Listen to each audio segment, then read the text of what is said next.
Yo les bladers, c'est Ryuk. Aujourd'hui, on va ouvrir le produit de février, le dernier avant la nouvelle gamme CX, le Random Booster Select de Shelter Drake. La particularité d'un Random Booster Select, c'est qu'il comprend 3 toupies qui partagent le même blade que la Price Bay. Comme son nom l'indique, Shelter Drake est supposée être une variante de la lignée des Drake appartenant à Chrome. Mais pour le coup, à part le nom, elle ne semble reprendre aucune des particularités de cette lignée de toupies. L'arrière de la boîte ne nous montre pas de personnage, ce qui laisserait penser que Shelter Drake serait une toupie absente du lore de la série. Sauf que grâce au Korokoro, on en sait un peu plus sur cette toupie, qui semblerait être un dragon tortue. Une toupie tortue, ça vous dit rien? Eh bien oui, Shelter Drake semblerait finalement appartenir à Ciel, qui possède également Black Shell, une toupie basée sur une tortue. L'association du dragon et de la tortue est certainement là pour symboliser la relation un peu spéciale entre Ciel et Chrome, le leader de son équipe. D'ailleurs, grâce à l'animé, on sait qu'il possédera non pas juste la rouge, mais également les 2 autres versions de ce pack. Mais j'en dis pas plus, revenons à la toupie. Le nouveau blade Shelter Drake est à rotation droite et de type équilibre.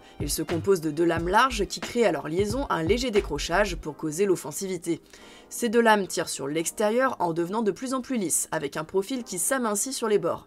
Le lissage des lames va permettre de ne pas s'accrocher dans l'adversaire, et l'angle de l'amincissement va permettre de dévier les attaques en les faisant glisser vers le haut. Ce blade associe donc l'agressivité du dragon avec la défense de la tortue pour en faire une pièce de type équilibre. Cependant, pour le moment, les joueurs partagent une inquiétude concernant le poids, qui est de 32 grammes. Il ne fait pas partie des blades les plus légers dont certains passent sous les 30 grammes, mais il est dans la moyenne basse, avec les blades les plus lourds qui font aux alentours des 38 grammes. Mais moi je ne suis pas cette personne qui fait la course au poids. Tout est à relativiser avec l'ensemble du physique du blade et sa répartition des masses. Une toupie très récente nous a montré qu'on peut être léger et performer. Ghost Circle. Beaucoup de joueurs ont lynché cette toupie au début parce que pourquoi sortir une toupie de type endurance plus petite et plus légère alors qu'on a déjà Wizard Rod? Mais il aura fallu que quelques joueurs poussent les tests et rendent compte de son véritable potentiel pour que les sceptiques retournent discrètement leur veste. Donc comme je dis d'habitude, on verra bien lors des tests. Pour le Ratchet, on a 7,80 qui marque sa première apparition avec cette hauteur, 7,60 et 7,70 étant déjà apparus dans de précédents produits.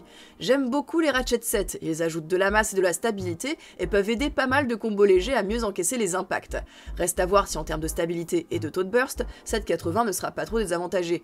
D'autant que le blade de Shelter Drake est assez fin sur sa partie inférieure, j'espère qu'il n'aura pas le syndrome de Wyvern Gale.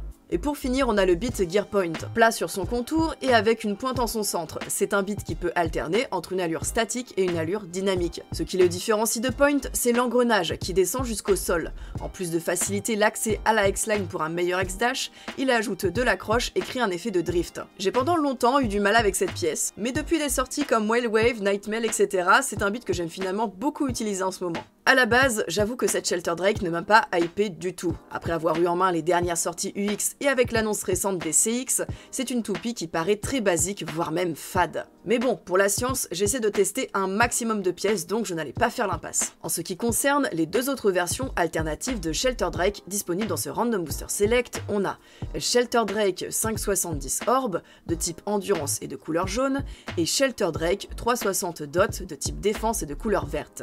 Un assortiment de pièces finalement assez ancien, déjà disponible sur d'autres toupies relativement accessibles. Quoi qu'il en soit, trêve de blabla, il est l'heure de passer au test.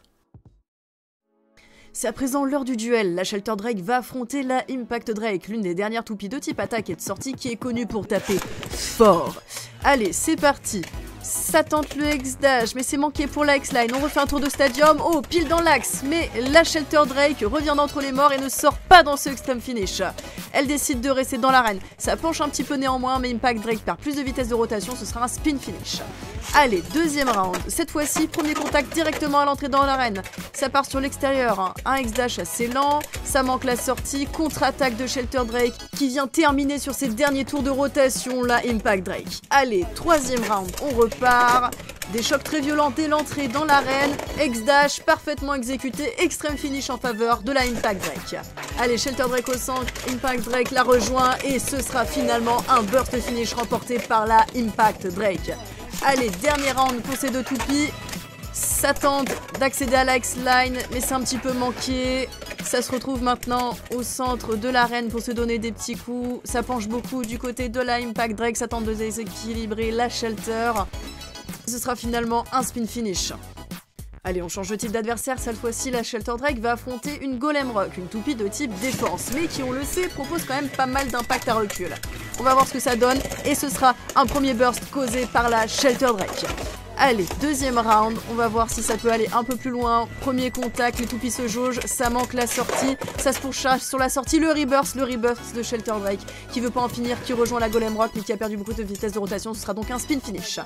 Troisième round, on repart, directement le X-Dash, mais ça passe au-dessus, ça se déséquilibre, ça manque la sortie, oh la Golem Rock est bloquée sur l'arête de la X-Line. Ça revient donner des coups au centre, je vous l'accélère parce que là ça va être des petits coups pour les fins de rotation et victoire par spin finish de Golem Rock. Ensuite, oh ça tente le extreme finish d'entrée de jeu sans X-Dash mais c'est manqué. Oh, alors là je suis obligée de vous le mettre au ralenti, regardez-moi ça, les deux toupies passent par-dessus le capot dont le burst de Golem Rock. J'ai eu peur pour ma vie, là très clairement. C'est donc un point à refaire. Allez, les deux toupies lancés au centre de l'arène, tente le X-Dash, oh la Golem Rock qui revient après un reverse de la Extreme Zone. Ça tente à son tour le X-Dash mais perd beaucoup de vitesse de rotation, ça se rejoint maintenant au centre pour des petits coups sur cette dernière patine marche et ce sera finalement un spin finish. Bon, et bien cette Shelter Drake finalement, elle s'en sort pas si mal. Franchement, les lames du Blade arrivent à causer pas mal de dégâts et sincèrement, je m'attendais pas à tant de réactivité dans les combats. Si on regarde les premières secondes du match, c'est vraiment un Blade qui n'a rien à envier au meilleur type attaque. Mais là où vient sa faiblesse, c'est sur la deuxième partie, quand elle commence à perdre pas mal de vitesse. Plus elle perd de vitesse, moins elle frappe fort, et par rapport à d'autres toupies, elle va perdre sa vitesse beaucoup plus rapidement. Donc autrement dit, si elle ne met pas fin au match dès les premières secondes, il y a de fortes chances qu'elle se retrouve à perdre en spin finish face à d'autres toupies plus optimisées. Autant c'est un Blade qui performe très bien en attaque pure dans les premières secondes du match, autant j'y mettrai pas un beat purement d'attaque. Cependant, j'obtiens de bons résultats avec le beat Taper couplé au Ratchet 560 qui rajoute un peu de masse et stabilité. Et aussi, une utilisation plus statique du Blade de Shelter Drake est tout à fait envisageable. Sans forcément aller chercher bien loin, le combo de la Shelter Drake verte qu'on peut trouver dans ce Random Booster Select avec le beat dot est d'ailleurs plutôt ok. En résumé, je suis agréablement surprise de cette bae, comme je le disais au début, c'était pas une toupie qui m'a hypé, je lui trouvais pas grand chose, et au final, elle a quand même des performances plutôt intéressantes. Si vous avez aimé des toupies comme Hellsight, Viper Tail, Talon Terra, c'est une toupie que je pourrais vous conseiller, mais je trouve qu'elle est pas forcément adaptée à tous les types de jeux. Sur ce, je vous laisse me donner votre avis sur la toupie dans les commentaires. C'était Ryuk, abonnez-vous pour de prochaines vidéos Beyblade, à la prochaine!